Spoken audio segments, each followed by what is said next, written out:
Good morning to all the students of Dr. B.R. Ambedkar Government College, Pilar.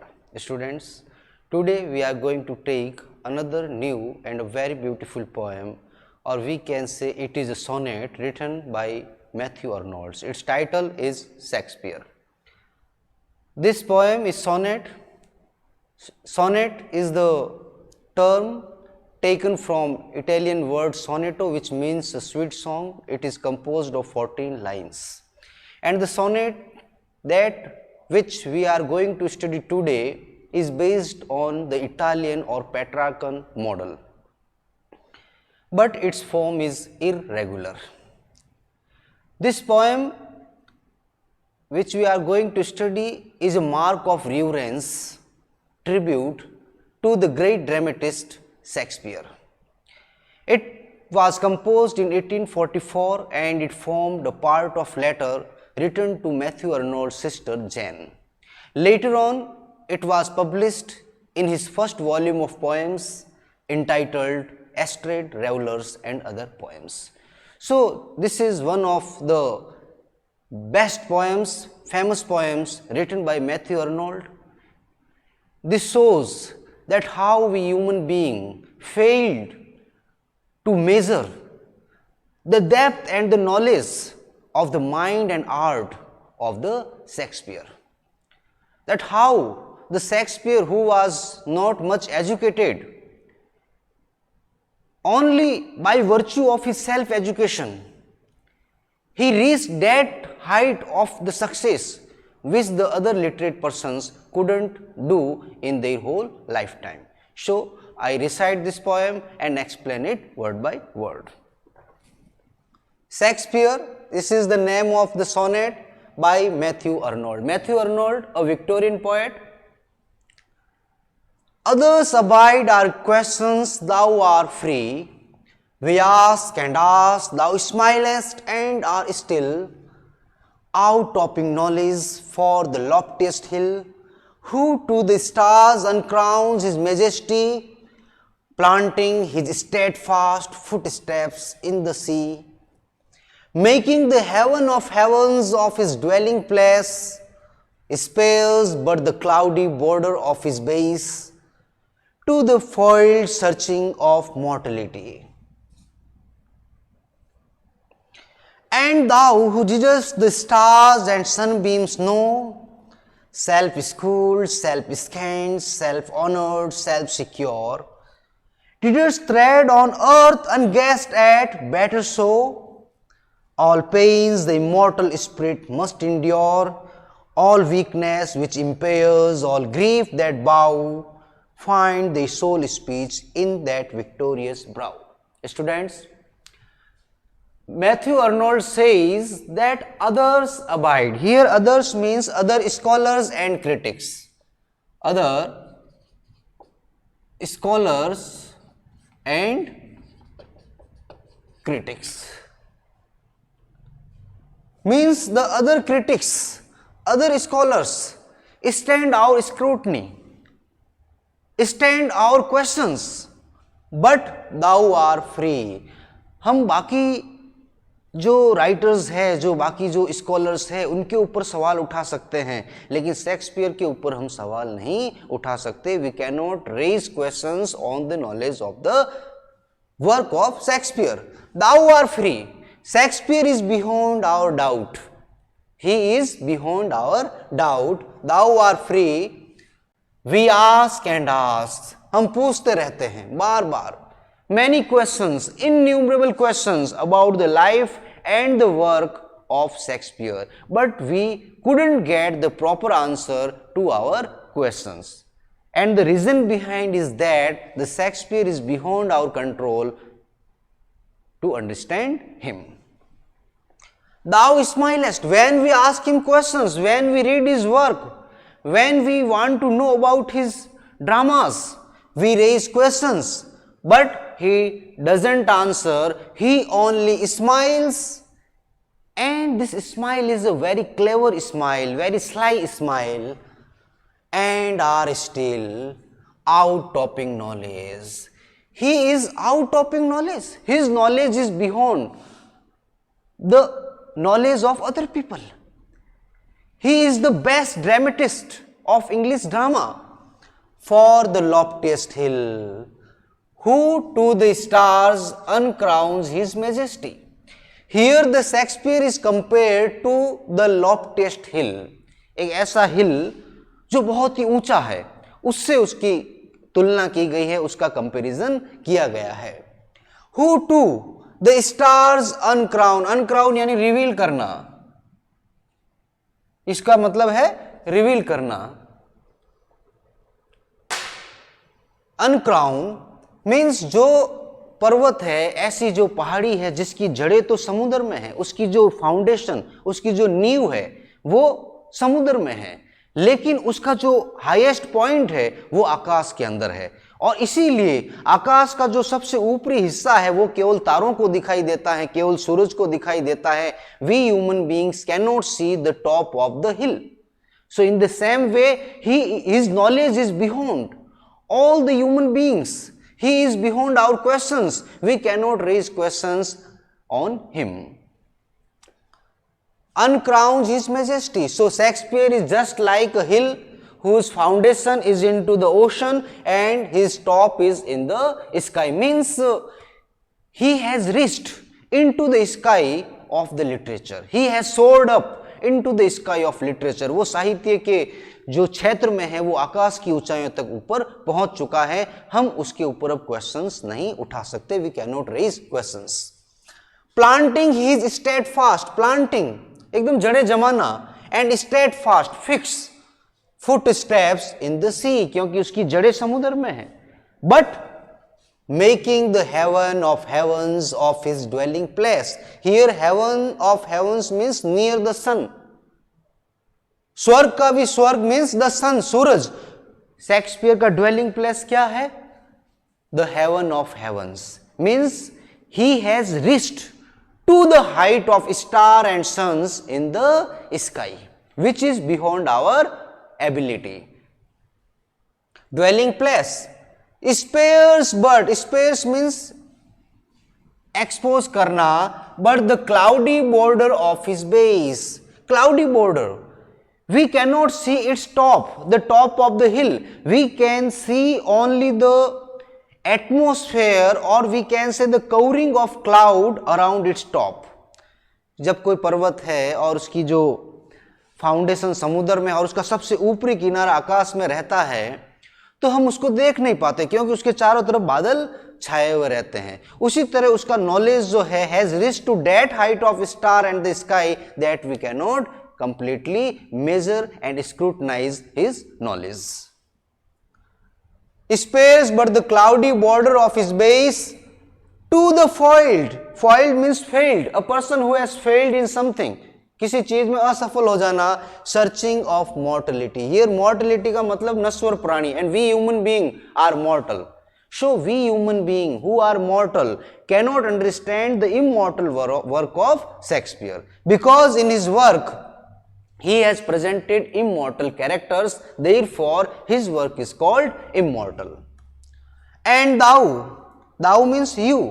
Here you means Shakespeare, who didst the stars and sunbeam know. Shakespeare knows the stars and sunbeam, or we can say he is seen, he is known, he is understood, can be scrutinized only by the stars and the sunbeams. We human beings are the earthly creatures living on this earth. It is beyond our control to reach that height of star, or we can say to the that height of literature which he has reached, which the Shakespeare has reached. So that height, that success is visible only to the stars and the sun, and our ability to see to that height is limited. We are limited creatures, cannot go beyond our control. So the Shakespeare's ability is visible only to star and sunbeam because he has become so popular and very famous. Self-schooled. And why he became so famous? Why he became so genius? What caused the genius to take place in his work? The reason was that he was self-schooled. Actually, Shakespeare didn't get formal education. He just read till 6th standard in a grammar school. And so he was self-schooled. उसने अपने आप को खुद को ही शिक्षित किया. कई बार होता है ना, काफ़ी लोगों को ज़्यादा एजुकेशन नहीं मिल पाती, तो वो अपने ही अंदर झांक कर, अपने ही अंदर की क्वालिटी को विकसित करके उस जगह तक पहुंच जाते हैं जहां बड़े बड़े पढ़े लिखे लोग भी नहीं पहुंच पाते. And Shakespeare was one among them. He was self schooled. Self scan यानी जांच करना. यहां जांच करने का मतलब है क्रिटिसाइज करना, आलोचना. उसने अपनी आलोचना खुद ने ही खुद की आलोचना की. He wrote work and he was the himself, he was the only person to scan his work. He read his work, he found out what are the mistakes, faults in his work and made the greatest efforts to remove those faults so that his work can be the best work in the world. Self-honored, Atma-sammanit. Here self-honored means when he was alive, he was not much appreciated in his whole lifetime. But even after his death, when his works come to the public, to the notice of the people, and they found that what the great thing he has written in his work and what the immortal characters he has presented in his work, we saw the suffering and miseries that we have faced on this earth. And when the people came to know that how cleverly and how, triumphantly he has produced such beautiful works, then they came to know about the popularity and his fame. So he was self-honored. Means he was satisfied with his work, whether it is lower kind or of the highest kind.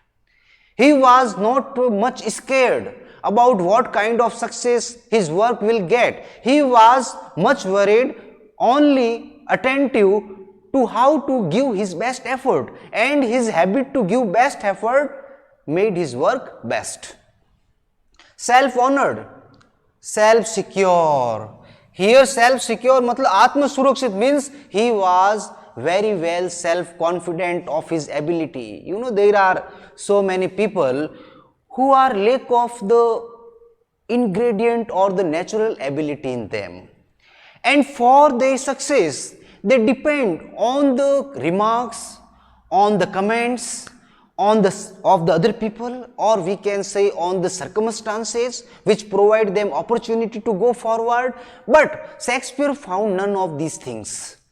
He was the person who found the dwelling place of ability in his own heart, in his own mind, and he get those ability out of him and put them on the papers of his work. He was self-secure, he was self-confident of his ability that one day he will surely get success, and no hurdles, no problem will be so strong to stop him from reaching the height of success, reaching to the height of the stars and the suns residing in the sun, which is beyond our control, which is not visible to us human being. It is visible only to the stars and to the sun. Did us tread? Tread means walk. Tread means to take the long steps and walk. Here to take long step means when he was taking the long steps in the literary field, when he was writing his works, when he was, giving his best efforts, writing dramas, and he was not only the dramatist but a poet also, because he wrote total 154 sonnets, and 126 out of these 154 dedicated to the Dark Lady and his friends. Means these 154 sonnets were dedicated to his friend Mr. W.H. and Dark Lady. I will give two classification of these in the extra notes. Did us tread on earth? When he was alive, when he had been writing his work in his lifetime, at that time he was unguessed. Here unguessed means he was not much appreciated, he was not given much value. Better so, but अच्छा है। ऐसे mysterious person के लिए ignore होना ही अच्छा है कि कुछ मूर्ख लोग उससे जाने, उससे अच्छा तो उसको इग्नोर होना ही बेटर है। Better so all pains the immortal spirit must endure. He has presented all kinds of pain which we face in our life, in his works, in his dramas, in his plays. And immortal spirit means his work is called immortal spirit because the life, his work will always be immortal. They presented evergreen emotions which we human feel since the birth of the first person on the earth, and maybe till the destruction of this earth. The feelings which we feel on this earth will be forever. जो हमारी भावना है वो हमेशा forever रहेगी, चाहे शुरू से लेकर धरती के शुरू से अंत तक हो। तो those feelings, those sufferings, those pains he presented in his works. So this kind of presentation made his work immortal.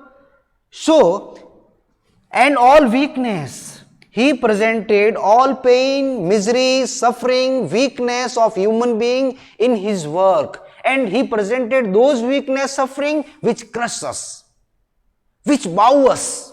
Under the weight of these sufferings, we people die, hungry, bleeding, crying for help, and get nothing in return. But he presented those sufferings, tragedies, miseries beautifully in his work to present before us that what are the feelings, or we can say different kind of feelings residing in the hearts of different people, communicating to each other. The feeling in me and the feeling in you can communicate to each other. The condition is that if we experience the same situation. So he presented those pains, those weakness, those sufferings which are immortal in the human life, and these made his work immortal, that bow and that crush our spirit. Find their soul speech. Found, उन्होंने जो हमारी दबी हुई जो आशाएं हैं, जो हमारी कमजोरियां हैं, जो हमारी पीड़ाएं हैं, उन्हें उनकी आवाज कहां मिली? इन दैट विक्टोरियस ब्राउ. यहां ब्राउ का मतलब है this brow, you know, this here, this is the brow. And when here means the thinking power. This here the brow means thinking power, and this is the thinking power of Shakespeare. Means he thought about the feelings, emotions which we feel, and he poured down our feelings, misery, sufferings of human being into his work. So our emotions, our suffering find their voice in the work of Shakespeare. That is why he became the leading dramatist in the English drama. So students, in these 14 lines, which is called sonnets based on the Petrarchan model, Matthew Arnold gives the credit, or we can say gives the tribute, reverence to Shakespeare. And this is one of the best reverence ever presented to the Shakespeare, and this made not only the Shakespeare famous, but the Arnold himself through this work. So in this work we studied that how we questions the Shakespeare, but he just smile, he is out of reach because he is just like hill whose foundation is into the sea, and he is reaching to the height of the sun and the stars, visible to only those heavenly things, because Shakespeare was gifted with divine inspiration, imagination. He presented those things which we cannot even think of in our imagination too. So students, I hope you got and you understood its meaning, and still you find any problem, I will provide you with all kinds of notes which will help you in exam surely. Thank you very much.